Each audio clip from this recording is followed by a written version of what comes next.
Hello, I wanted to take a moment to quickly talk about closing. I know some of you have had questions about how I approach my closings because, traditionally, most people tend to go physically to the attorney's office or the closing agency to, sign documents in the closing and then eventually take possession of the property that you're buying or the home that you're buying. But in my case, many people have wondered if I truly travel to every single one of my closings because I reside in New York, but most of my investments are in Florida and Alabama. So, to answer your question, I don't physically go to any of my closings just simply because I don't find it necessary to travel just for a few hours just to do that. Um, the way I do my closing is remotely. And when I say remotely, I don't mean DocuSign it because it lends itself to a lot of fraud. The way my closings are done remotely are as follows. So the closing agency typically emails me the documents or they overnight the closing documents to me. That's typically a package of about 200 pages, sometimes even more, depending on the deal that you're closing.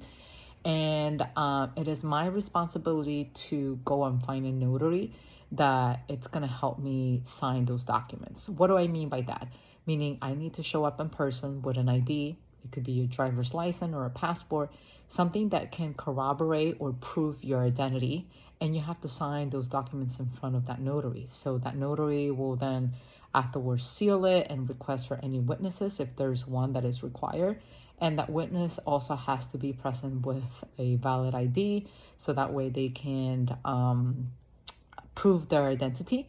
And that witness could be anyone as long as they're not related to the deal. So it could be your mom, your father, or a friend, your neighbor, whoever you want to bring over, and their legal status doesn't matter as long as they have an ID. And so once those documents are signed, you can just simply send them with the prepaid envelope that they send you and the label. And within 24 hours, sometimes even more, sometimes even less, depending on the date that it falls into, they will get copies of the closing documents back into the closing agency. And that's how I take care of my closing.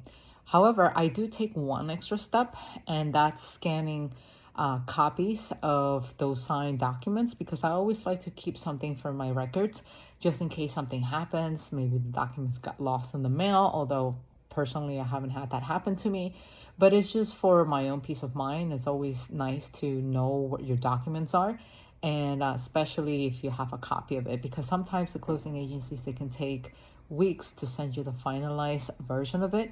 But I always like to have something handy in case I need to refer back to it. So hopefully that's helpful for you. And let me know what else would you like to learn, and let me know if you're actually enjoying stories like this.